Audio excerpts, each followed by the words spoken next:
즐겁습니다. 감사합니다. 우리 말을 하면 그게 보이는 겁니다.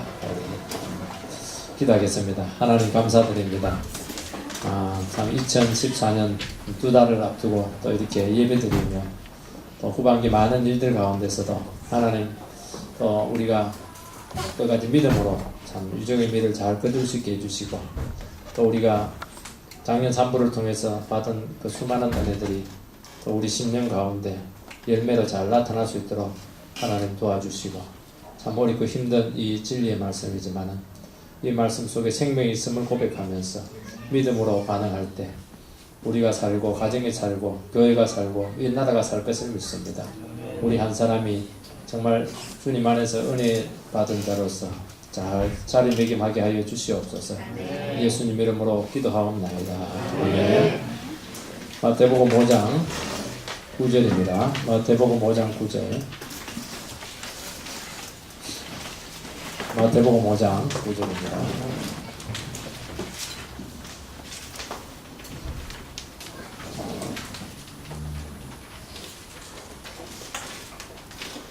한 목소리 읽겠습니다. 시작. 화평하게 하는 자는 복이 있나니 그들이 하나님의 아들이라 이름을 받을 것이며. 아멘. 화평케 하는 자입니다. 화평하게 하는 자. 서로 싸우는 사이에 끼어서 양쪽으로부터 우리 고통을 당하는 경우를 많이 보게 됩니다. 사람들은 서로 싸우고 다툼이 있을 때 관여를 안 하려고 합니다. 부부싸움이 일어나면 그 끼어들면 사실은 무조건 안 되게 되어 있습니다. 고부간의 갈등 속에서도 되게 남편들이 잘 중재를 못합니다. 왜냐하면 두 사람 다 자기와 아주 가까운 관계이기 때문에 한쪽 편을 들 수가 없기 때문이죠.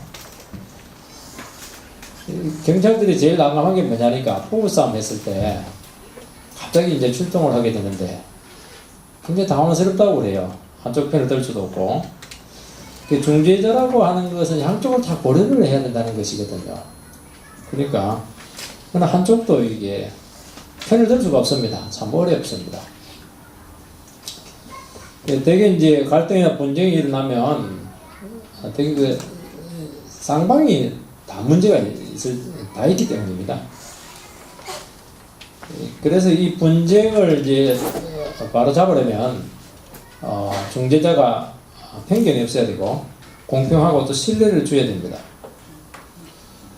그것만 갖고 안 됩니다. 양 당사자가 자기 잘못을 인정을 해야 이게 분쟁이 해결이 되는 것입니다. 그러니까 잘못 끼어들었다가 끝까지 자기가 잘못이었다고 이렇게 하면 중재자는 그걸 인정할 때까지 너무 많은 고통을 하게 되는 것입니다.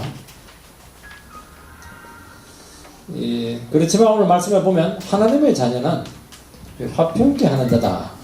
그렇게 말씀하고 있습니다. 뒤집지고 주위에 일어나는 그 분란들에 대해서 가만히 있을 수만은 없다는 겁니다. 이 하나님은 이 악한 자, 은혜를 모르는 이 배은망덕한 영혼들에 대해서도 해를 주시고 먹을 걸 주시고 인자하시고 은혜를 주시는 분이십니다. 착한 사람만 사랑하지 않는다는 것입니다. 우리도 마찬가지라는 겁니다. 하나님 백성들이라면 하나님 앞에서 문제를 보고 하나님께서 문제 해결자이심을 믿고 또 하나님 앞에 자기 자신을 이런 길을 통해서 드리게 될 때 또 이 화해가 가능한 그런 존재, 화평케 하는 자가 될 수 있다. 참, 어떻게 보면 모든 선법 중에서 제일 뒤에 있다고도 볼 수가 있는데요. 왜 때문에 핍박받는 것은 외부적인 상황에서 온 것이고 우리 스스로 통제할 수 있는 것은 제일 마지막 성품이거든요. 가능하다는 겁니다. 이게 얼마나 어려운 일인지 몰라요. 마지막이기 때문에. 그렇지만 우리 이 부분에 있어서도 상당히 바른 그 하나님 나라 백성으로서 식견을 가지고 있어야 된다 하는 것을 말씀하고 있는 것입니다. 첫 번째는 인간 세계에서 왜 불화가 일어나냐 하는 문제입니다. 구절을 한번 읽어보면 화평케 하는 자는 복이 있다 이렇게 되어 있는데 이것은 반대적인 의미를 가지고 있다고 봐야 됩니다. 이 세상은 불화와 갈등이 많다는 것이죠. 전쟁이 늘 있다는 겁니다. 그 이유는 인간 속에 있는 죄 때문입니다. 인간은 이기적이고 안에 분노가 있고 또 우월감 이런 것들이 자리 잡고 있기 때문에 갈등이 일어날 수밖에 없어요. 그래서 여러분들이 그 성품 중에서 앞에 성품이 마음이 청결한 자들이 있는데 그 다음에 이제 화평케 하는 자입니다. 왜 갈등이 일어나냐? 마음이 청결하지 못해서 그렇게 하는 겁니다. 뭔가 업무를 꾸미겠다 생각을 하니까 업무가 있고 비밀한 것이 있는 곳에서는 화평한 게 없어요. 그래서 정말 주님 앞에 진실하고 자기 마음이 깨끗할 때 이때 열려있을 때 이때 화목하게 될 수 있는 것입니다. 참 중요한 것이죠. 나에게는 이렇게 분쟁이 많고 갈등이 많을까? 자기 마음이 청결한가에 대해서 한번 점검을 해볼 필요가 있는 것입니다. 그리고 세 가지 이유 때문에 저는 분쟁이 온다고 생각합니다. 첫 번째는 뭐냐니까 이기심이죠. 이기심. 자기애, 자기애.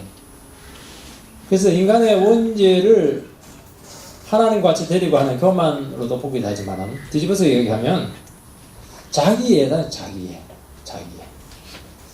여러분 팔복을 이제 크게 8가지만 마지막 부분은 이제 외부적인 상황에서 왔기 때문에 빼버리 7개입니다. 7개 중에서 네 번째 의에 줄이고 목마른 자가 딱 정점입니다. 쫙 올라갔다 쫙 내려오는 것이죠. 정점을 중심으로 해서 쌍을 이루게 됩니다. 가난한 자는 뭡니까? 애통에 하는 자.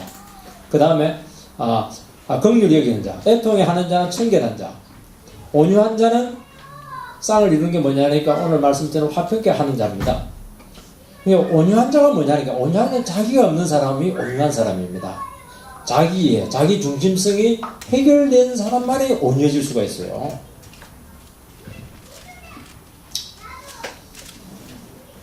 이 화평자라는 것이죠. 쉽게 말해서 인간은 원래 이제 하나님을 사랑을 해야 되는데 죄를 지은 후에 자기를 집착적으로 사랑하게 됩니다. 왜냐하니까 하나님이 안 계시니까 자기 인생 자기가 책임져야 되는 것입니다. 자기를 지켜야 되는 것입니다. 그렇게 하다 보니까 모든 부분들을 자기 입장에서 생각을 하고 판단을 합니다. 행동을 합니다. 되게 이제 분쟁이 일어나고 갈등이 일어날 때 보면요. 뭐라고 하냐면 사람들은 나는 대의를 위해서 한다. 나라와 민족을 위해서 한다고 말을 하지만은 정말 마지막 추적을 해보면요. 자기 이익이 되느냐, 자기 권력에 도움이 되느냐, 결국 이 문제로 접근이 돼요. 그의 분쟁도 많이 일어나게 되는데요. 뭐 나라와 민족을 위해서는 그걸 살리기 위해서 이렇게 한다는 게 다 진리를 위해서 한다는 건데요. 보면 전부 자기 입장에서 다 이야기합니다. 진리는 그냥 자기의 그 주장을 강화시키기 위한 그냥 보정받게 되지 못하는 겁니다. 그러니까 갈등이 나는 것입니다. 원래 사람은 하나님을 사랑해야 되지 않습니까? 하나님을 사랑한다고 하는 것은요. 사랑하게 될 때는 상대방의 입장에서 생각을 하는 게 사랑이거든요. 하나님의 입장에서 생각하고 판단하고 행동하는 것이 정상적인 인간의 모습인 것입니다. 그런데 하나님이 모든 인생의 판단자가 되어서 하나님의 권위로 공평하고 완전하게 모든 문제를 해결할 수가 있게 되는데 이 부분에 있어서 문제가 생겼던 것입니다. 그래서 우리가 진정한 화평자가 되기 위해서는 어떻게 해야 되느냐? 십자가로 자기 자신을 철저히 부인할 수 있어야 되고 자기애라고 하는 것이 없어요. 이기심, 중심성이 다 없어져야 어떻게 보면 우리 중재자, 화평자가 될 수 있습니다. 두 번째는 왜 갈등이 왔느냐? 저는 인간 속에 있는 분노 때문이라고 생각이 됩니다. 이 분노는 이제 하나님께 거부당했을 때 오는 이제 악한 마음인데 죄를 지었을 때 이제 하나님이 그 영혼을 받지 않지 않습니까? 이때 이제 사람들은 자기가 잘못해 놓고서도 악감정을 품게 됩니다. 이 가인이 아벨을 죽인 이유는 아벨의 제사는 받는데 형인 가인의 제사를 받지 않았기 때문인 것이죠. 이 하나님에 대한 이 분노에 부추겼던 것입니다. 하나님은 상대할 수는 없고 하나님이 인정받은 아벨을 죽이는 것입니다. 그래서 인간단에는 그 인격적인 모욕 또 거부를 당했다 이겨질 때 무슨 화가 나게 되어 있고 화가 나면 이제 모든 것을 태우고 죽이기까지 한 아주 파괴적인 것입니다. 그래서 정상적인 분별력, 판단 자체가 없으니 화나면 모든 것이 수동입니다. 감정에 따라서 이렇게 악한 힘이 작용해서 모든 것을 이제 파괴시켜 놓습니다. 제지가 될 수가 없습니다. 분노라고 하는 것은 인간 죄에 대한 하나님의 분노를 느낀 인간이 보인 반응입니다. 반응이에요. 그래서 죄 짓고 나서 사람들이 그 나무 속에 숨지 않습니까? 두려워서 숨었다 이렇게 되어 있는데 왜 두려워서 숨느냐? 하나님의 그 분노와 심판에 대한 이런 두려운 감정을 느꼈기 때문에 숨은 것입니다. 쉽게 말해서. 하나님 분노하신 것은 이것은 정당한 것이에요. 어려운 분노지 않습니까? 인간은 이미 죄를 지음으로써 이 감정이 왜곡이 되는 바람에 하나님의 정당한 이 분노를 나쁜 감정으로 왜곡을 시켜서 받아들이게 된 것이 문제였던 것입니다. 죄를 고백하면 돼요. 그때는 죄를 고백하면 됩니다. 내가 잘못했다고 핑계대고 그렇게 된 것이고, 하나님을 대적을 하고 도리어 하나님의 형상을 닮은 다른 사람에게 뭐 화풀이를 하게 되고, 이게 뭐냐니까 분노가 오게 한 정상인 것입니다. 그래서 이 분노라고 하는 건 뭐냐, 상당히 전염성이 강합니다. 그래서 집안에 가장이 분노가 많으면요, 집안 전체가 화덩어리가 될 가능성이 많아요. 왜냐하면 제지를 할 수가 없죠.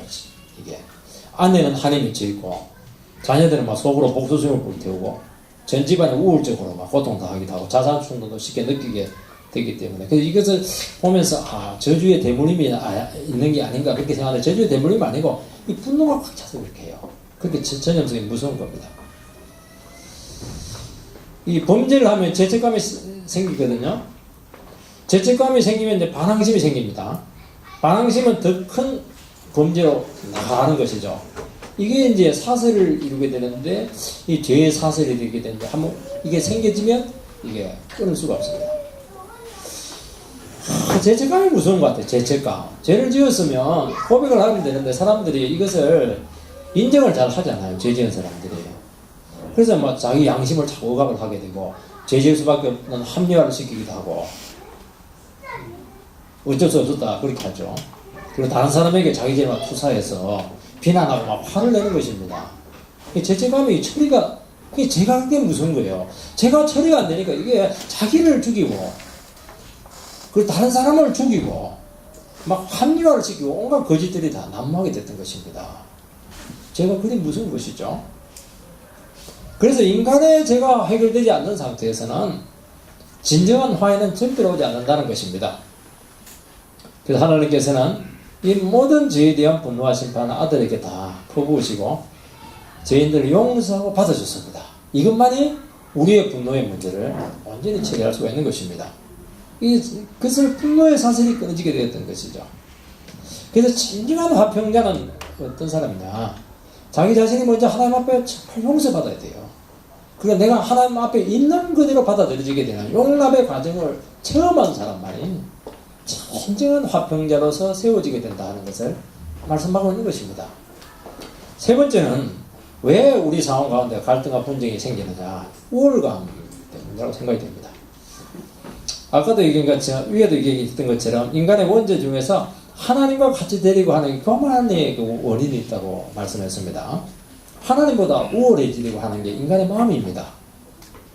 선악을 알게 하려고 했다, 인간의 죄 지을 때 그렇게 말하고 있는데, 하나님만이 가지고 있는 선과 악에 대한 기준을 인간이 빼앗은 겁니다. 하나님의 선악의 판단 기준자가 되지 말고 내가 왕으로서 내가 선악을 판단하겠다. 그 내가 옳은 대로 내가 살아가겠다. 하나님 먼저 살겠다는 말과 똑같은 겁니다. 쉽게 말해서. 그게 뭐냐니까 그게 원죄고 죄고 교만인 것입니다. 반항심이죠. 쉽게 말해서. 내 맘대로 살겠다는 겁니다. 그러니까 인간 속에 있는 우월감이라고 하는 것이 이 하나님마저 신마저도 자기 소화에 두려고 하는 것이 정말 무서운지 모릅니다. 그러니까 인간의 우월감이 무서운 이유는 내가 옳고 내가 선악의 기준이기 때문에 얼마든지 열등한 자를 판단할 수가 있는 것이죠. 그리고 공격할 수가 있어요. 피해를 줘도 되는 것입니다. 왜냐하면 내가 옳기 때문이죠. 정당화가 성립이 되기 때문에 이 우월감은요, 아주 파괴적인 힘을 가지고 있는 것입니다. 어떻게 보면 분노보다 더 무서워요. 근데 분노는 개인적으로 나타나거든요. 우월감은요, 국가적으로 많이 나타나요. 단체적으로 많이 나타납니다. 그 인종차별, 민족주의 이런 것들은 전부 우월감에 사실은 오는 거 굉장히 무서운 겁니다. 이 전쟁으로 나타난 것입니다. 요즘 일본이요, 과거사를 인정하지 않습니다. 그 이유는 자기들이 일으킨 전쟁이 정당하다고 그들은 믿기 때문입니다. 왜 정당하냐? 그들이 대동아 전쟁을 일으키게 됐는데, 대동아 전쟁이라고 하는 게 뭐냐니까 천황 중심의 대동아 공영권, 그 질서 있는 하나의 세계로 만들어야겠다. 일본 사람들은 어떤 질서 있는 세계를 천황을 꼭지점으로 해서 만들겠다는 겁니다.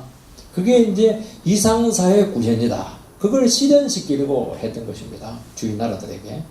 힘이 없으면 그런 생각 못할 텐데 힘이 있으니까 그렇게 하는 겁니다. 근데 이 질서를 거부한 나라가 누구냐? 미국이에요. 미국한테 뭐 대들었죠. 공격을 한 겁니다. 이기면 되는데 미국한테 이제 참패를 하는 바람에 그 이상의 시대는 꺾이게 됩니다. 그래서 지금까지도요, 일본은요, 세계에서 어느 나라도 무서워하잖아요. 한 나라만 무서워합니다. 미국만 무서워하고, 미국한테는 졌거든요. 한국은 말할 것도 없고, 중국 안 무서워해요, 여러분들. 일본 사람들. 러시아, 러일 전쟁에서 그냥 이겼잖아요. 절대로 그들은 무서워하지 않습니다. 이들 나라라도, 물론 전쟁에 이겼기 때문이기도 하지만요, 천황 중심의 그 사회로 자기들이 그들을 만들려고 했는데 거부했기 때문에 문제는 거부한 그 나라들이 책임이 있는 거예요. 그래서 자기들은 사과를 이고 왔다는 것입니다. 일본 사람들의 사고는 특이한 것 같아요. 자기 나라 안에 있는 그 이상적인 그 원리를 다른 나라까지 억지로 실현시키려고 하기 때문에 사실 폭력적으로 그래서 너무너무 정말 우월감에 취했기 때문에 그렇게 하는 것입니다. 그래서 요즘 뭐 혐한론 일어나는 건 여러분들 이상하게 생각할 필요가 없는 거예요. 뿌리가 여기 있는 것입니다. 천황이라는 이 우상숭배가 얼마나 민족 우월성을 가져왔는지, 이것이 전쟁을 일으켜서 너무나 많은 나라를 고통스럽게 했는데도 불구하고 전혀 미안한 마음이 없는 것입니다. 이 우월감에서 오는 것이죠. 도리어요, 우리나라를 36년 동안 통치한 것을 개화를 가져왔다. 억지 논리를 하면서 너희들이 우리에게 감사하다고 해라. 그런 주장을 할 정도로 이 우월감이라고 하는 것이 그렇게 무섭게 나타나는 것입니다. 무섭죠. 독일의 아리안주의도 마찬가지잖아요. 유대인 600만 명을 가스실에 보내놓고서도 그게 우월감에서 온 거잖아요. 아리안주의. 그래서 독일은 사과를 합니다. 왜 사과를 하냐니까 주위 나라들이 자기네 힘이 비슷비슷해요. 비슷합니다. 왜냐하면 국격을 맡고 있으니까. 국력이 뭐 대등하니까 사과 안 하면 공존 자체가 안 되는데 일본은 섬이지, 자기들이 강하지, 이렇게 하니까 지금은 조금 나은 것 같아요. 지금은 조금 우리나라에도 흔들리고 중국한테 완전히 밀리고 이렇게 하니까 지금 뭐 그 바라가듯이 그렇게 위기감을 느끼는 것 같습니다. 그래도요, 일본이 진짜 제자리를 찾으려면요, 사과해야 됩니다. 그래야 공존이 가능하거든요. 이 우월감이 이렇게 무서워요. 수상해야 되는데도 잘못을 인정하지 않는 것입니다. 사람이 우월감을 가지면요, 다른 사람을 괴롭히고 차별하고 빼앗아도 된다는 이 잘못된 의식이 생기게 됩니다. 그게 종교적인 정당성을 가지고 이렇게 근거를 제시하게 될 때 무서운 착지나 압박 논리를 강화시켜서 이 양심마저 완전히 마비시키게 되는 것이 문제인 것이죠. 여러분들이요, 미국 같은데 노예제들하고 이렇게 할 때도 보면 참 다 신학적인 논리들이 다 있어요. 인디아누가 전쟁할 때 참 다 신학적인 논리가 있는 거예요. 흑인들은 그냥 애굽인데 이 약속의 땅 미국으로 되는 것 자체가 이들은 구원이다. 그런 논리를 펴면서 막 차오는 것이죠. 삭친데도 불구하고. 그게 무서운 것입니다. 그래서 진정한 평화가 오려면요, 십자가 복음을 통해서 인간의 모습을 보여줘야 됩니다. 동일한 죄인이다. 흑인이나 인디안이나 미국인 너희들이나 동일한 죄인이라는 것이고 다른 사람과 다를 것이 없다는 것을 깨우치지 않는 순간 모든 인간은 자신에게 있는 조그마한 장점들, 우위성을 통해서 반드시 우월감을 나타내게 되어 있고 이것이 무슨 분열을 가져온다는 것입니다. 주님은 하나님과 죄인 사이를 십자가를 지심으로써 진정한 화해를 가져오셨습니다. 마찬가지입니다. 주님은 우리가 어린아이처럼 되지 않으면 천국에 들어갈 수 없다고 말했는데, 어린아이는 순진하다든지 죄가 없다는 게 아니고 의존적일 수밖에 없는 무능한 존재로 서 있는 그런 상태에 있다는 것입니다. 작은 소자에게 냉수 한 그릇 대접한 것을 주님은 내게 한 것이다. 그렇게 말씀하십니다. 작은 소자에게 냉수 한 그릇을 사랑으로 대접하려면 얘다 먹어라 그냥 우울감에서 하는 것이 아니고 정말 주님에게 한 것처럼 이렇게 한다고 하는 것은 자기 자신도 주님 앞에서는 작은 소자와 다를 것이 없다는 것을 진심으로 고백할 때 사랑으로 하는 겁니다. 우울감으로 하는 게 아니고. 그게 무서운 거예요. 그래서 주님께서 그걸 믿음으로 받으셨습니다. 작은 소자에게 한 것을 나에게 한 것으로 예수님께서는 받아들이고 절대로 상이 작지 않을 것이라고 말씀하고 있는 것입니다.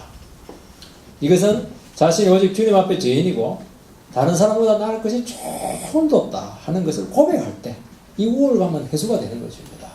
다 버리시기 바랍니다. 우리 우울한 게 어디 있어요? 저는 정말 열등하게, 정말 신방할 때 보면 정말 열등하게 보일 것 같은 그 성도들이 계세요. 조금 지나니까요, 아니더라. 그분들이요, 얼마나 대단한 분들인지요. 몇 년 지나지 않아서 확인이 돼요. 정말 내가 뭘 몰랐다. 정말 내가 저희 오늘 잘 몰랐다는 것을 막 뼈저리게 느끼게 되는가 봅니다. 그래서 겸손해야 되는 것입니다. 두 번째는, 그러면 어떻게 화평을 우리가 가져올 수 있겠느냐 하는 문제죠. 세상은 이기심과 분노와 우울감 때문에 늘 갈등하고 분쟁이 끊이지 않습니다. 이 가운데 성도는 진정한 화평을 가져올 수 있는 존재라고 말씀하고 있습니다. 여러분, 화평을 가져오려고 하면 두 가지가 필요하죠. 하나는 자기 자신이 하나님부터 먼저 용서받아야 된다는 겁니다. 하나님 앞에 있는 그대로 받아들여진 존재가 되어야 됩니다.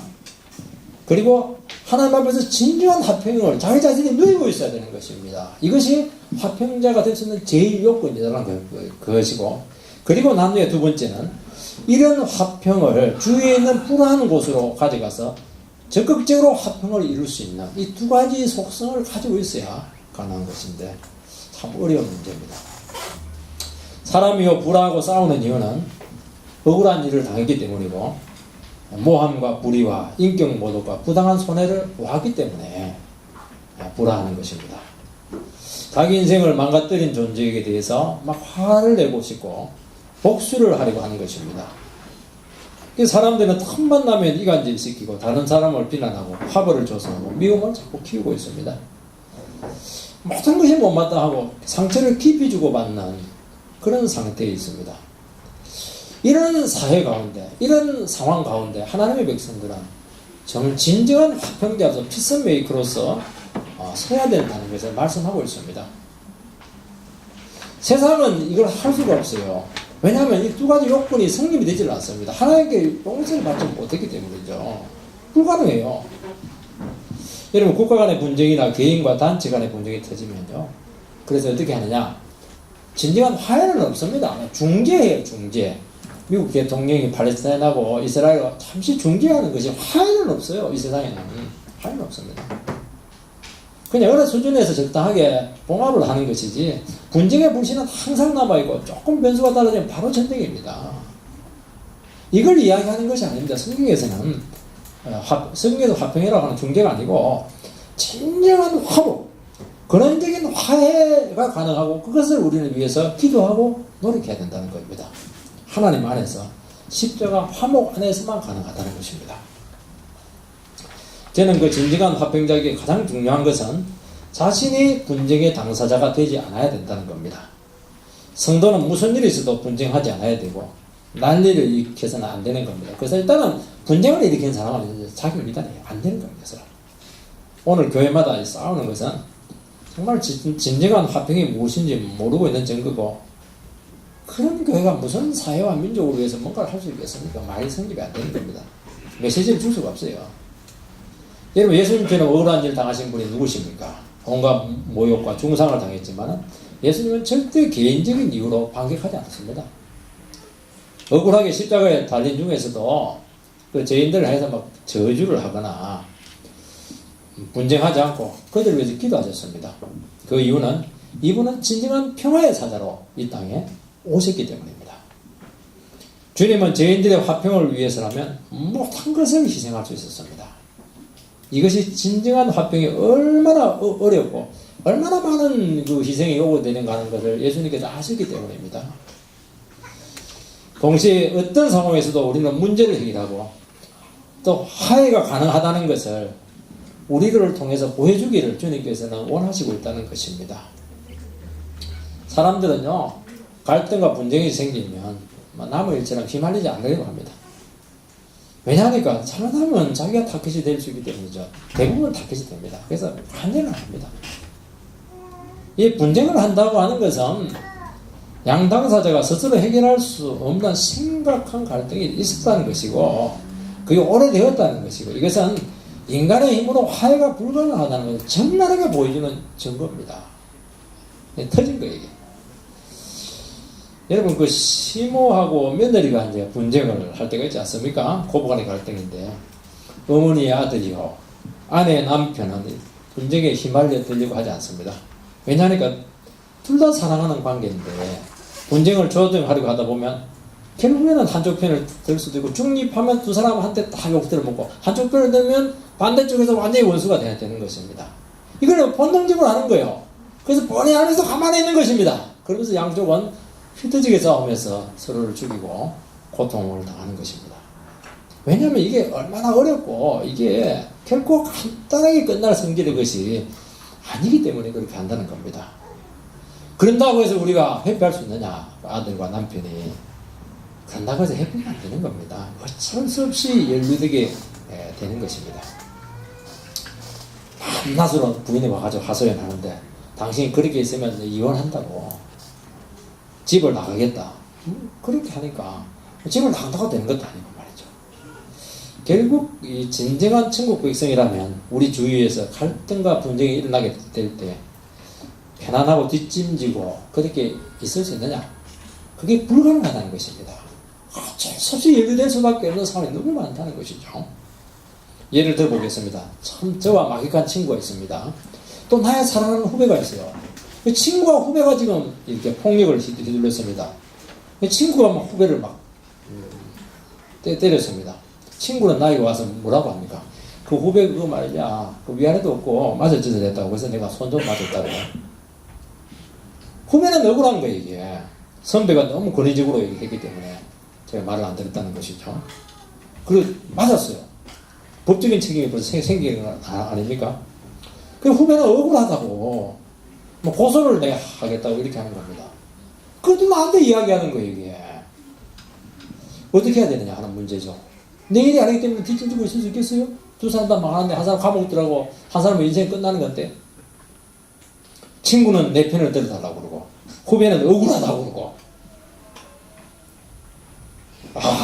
이거 우리에게 일어나는 문제들은 이런 것이 많다는 것이죠.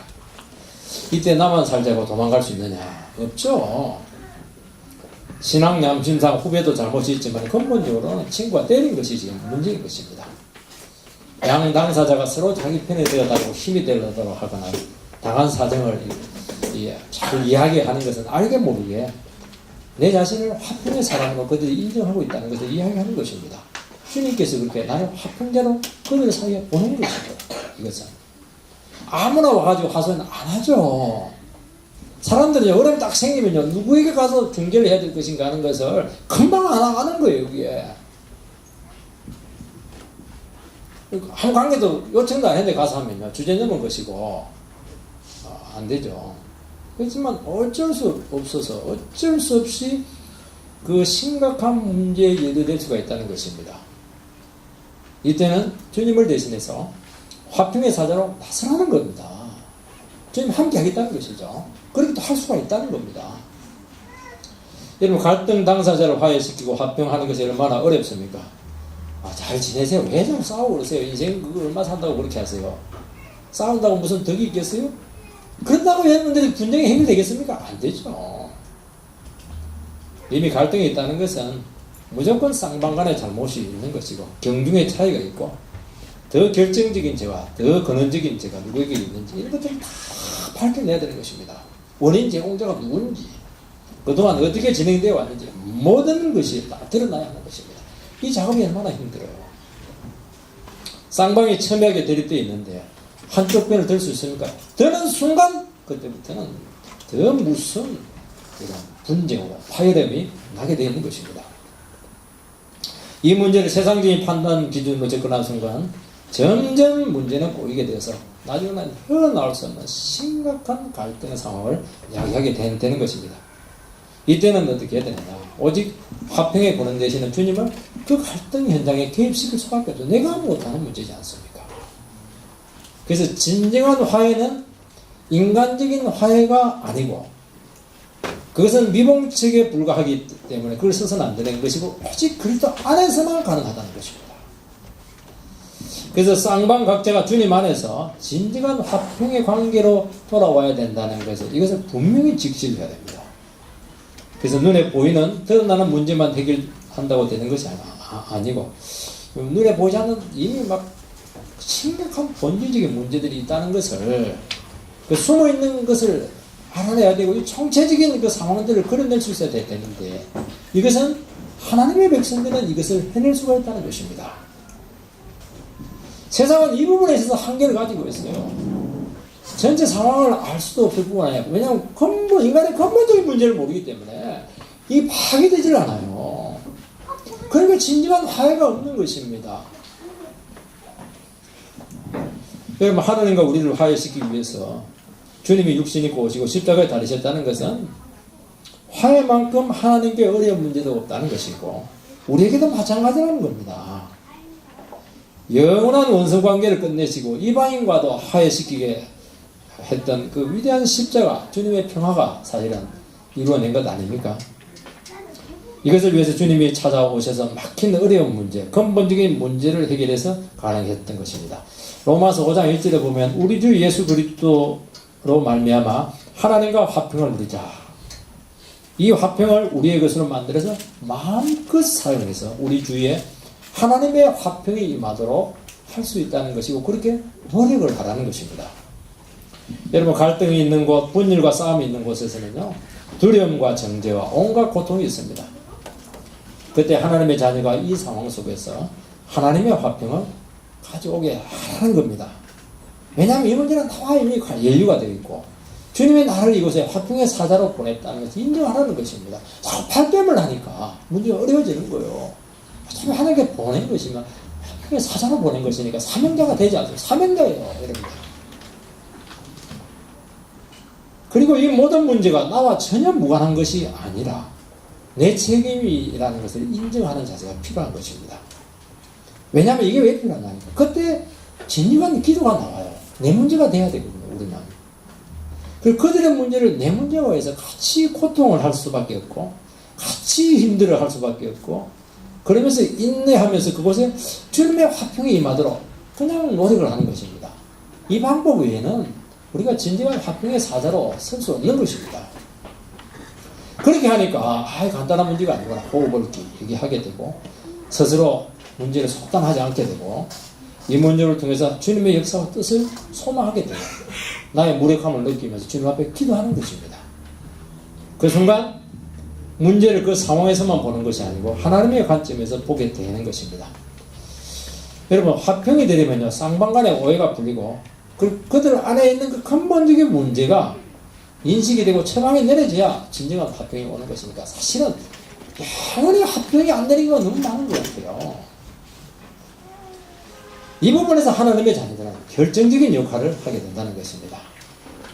모든 인간적인 관계를 뿌리치고 팔이 안으로 굽지 않고 심각한 죄를 인식을 하고 모든 갈등의 전관계를 파악해서 어그러지고 비뚤어진 잘못된 것을 제자리로 올려놓을 수 있다는 것입니다. 이것이 가능하려면 화평케 하는 자가 정말 겸손해야 돼요. 그러니까 이 화평케 하는 이 성품은 마지막 성품이라고 할 수가 있는 것입니다. 어떤 상황에서도 내 주장, 벌을 내세우지 않아야 되고 성질 내지 말아야 되고 자기가 좋아하는 선호를 보이면 안 되는 것입니다. 그리고 그들 영혼을 하나님 앞으로 데려가는데 모든 초점을 기울여야 됩니다. 어떻게 하든지 갈등 당사자들이 하나님 앞에서 문제를 보게 해야 되는 것입니다. 그래서 자기 입장에서 문제를 보려는 집착을 떼어나지 않으면 한 발자국도 화해가 불가능한 것입니다. 이게 하나님 앞에서 돼요. 하나님 앞에서. 모든 사람 하나님 앞에서. 하나님은 다 알고 있고 이것이 제대로 해결되지 않을 때 얼마나 심각한 문제가 발생하며 하나님께서 그 상황을 가정하게 보고 있고 끝까지 이 문제에 대해서 조치를 내린다든지 그 스스로 인정하자고 해결하지 않으면 하나님의 심판이 임한다는 것을 알기 때문에 긴박하게 그 문제에 접근을 해서 이 문제에서 노력을 하고 기도하고 수고를 하는 것입니다. 왜냐하면 하나님도 알고 있거든요. 갈등 상황에 따라 얼마나 많은 죄가 지금 왔다 갔다 했는지 모른다는 겁니다. 그냥 넘어가겠어요? 절대로 지금 그냥 넘어가지 않습니다. 이것을 보면 진정한 화해는 인간으로서는 불가능합니다. 인간 사회에서도 화해는요, 그나마 중재가 되는 이유는 이게 더 싸우는 당사자 위에 더 큰 거리가 있기 때문에 미국이 이스라엘과 팔레스타인 그 사이에 미국이 더 힘이 있잖아요. 그 영적인 화해는요, 오직 절대적인 권위를 가지신 하나님 안에서만 가능하다는 것을 보여주고 있는 것입니다. 갈등과 분쟁이 일어나는 것은 상대방의 잘못 때문에 내가 고통을 당했다고 생각하기 때문입니다. 남이 바뀌면 내가 바뀐다는 원리가 거기서 성립되지 않습니까? 이 시각을 바꿔야 된다는 겁니다. 내가 평화할 때 상대방도 평화한다는 겁니다. 내가 하나님과의 관계를 바르게 점검하고 누리게 될 때, 하나님과의 화해가 이루어질 때, 그 상대방과의 화해가 가능하다는 것입니다. 이것은 철저히 하나님 안에서 중재가 가능한 것이지, 그건 내가 할 수 없는 거예요, 이게. 이것을 위해서 노력을 해라는 겁니다. 이것을 위해서. 여러분, 쌍방이 화해를 안 하고 하나님 앞에서 자신의 불의와 이기심과 분노와 우울감과 같은 허물을 인정하지 않을 때요, 그 고통은 결국 누가 받게 되느냐? 물론 상대방도 받게 되지만, 그 중재자가, 그 화평케하는 자가 그 고통을 감수할 때가 너무 많습니다. 자기 죄를 인정하지 않는 죄인 때문에 주님이 고통을 감수한 것과 같이 그런 고통을 당하는 것입니다. 그래서 피스메이커는 많은 대가를 각오해야 됩니다. 많은 희생을 지불할 수가 있습니다. 그 자기가 안 다치려고 하니까, 자기가 그냥 힘들어하지 않으려고 하니까 자꾸 발뺌을 하는데, 그럴수록 그 사랑하는 주위에 있는 많은 사람들이 전부 빗배지게 되는 겁니다. 그때는 자기가 뭔가를 해줘야 된다는 것입니다. 끝까지 자기 자신의 허물을 인정하지 않을 때요, 물론 진정한 화해는 오지 않을 것이고, 또 화해를 선포할 수가 없습니다. 왜냐하면 값싼 화해는 또 용납하지 않습니다. 근본적인 화해를 주님께서는 원하시거든요. 진정 마음이 변화되기까지 겪어야 될 그 긴장과 고통을 우리는 감수할 수 있게 되고, 그 감수하게 될 때 주님께서는 복 있는 자라고 말씀하고 있는 것입니다. 그것은 하나님의 아들만 할 수 있는 거예요. 하나님 아들만. 그 힘은 하나님께서 주시고, 그 은혜는 하나님께서 주신다는 것입니다. 이 본질에 대한 인정이 없는 인도주의나 이상주의나 우리는 그거 거부합니다. 상처를 입은 사람에게 사과하게 하고, 우리에게 상처를 준 사람에게 경고를 해야 될 필요가 있습니다. 근데 들어주는 고통이 있죠. 편견을 제거하는 고통이 있죠. 서로 반대되는 견해를 막 둘 다 이해하고 공감하려고 우리는 얼마나 애를 씁니까? 오해나 배은망덕이나 실패의 위험을 감수하는 고통이 다르게 되어 있습니다. 이 역할은 오직 하나님의 아들만 할 수 있는 것입니다. 하나님의 아들이라 일컬음을 받을 것이라. 얼마나 위대한 말씀입니까? 근데 분명히 문제가 있는데도 불구하고 뒷짐 뚝 지고 있고 말이야. 기도도 안 하고 말이죠. 책임도 안 지고 이렇게 할 때, 저 인간은 정말 하나님의 아들인지 양심이 있는 것인지 이 세상의 사람들은요, 정말 그 사람을 심각하게 보게 된다는 것입니다.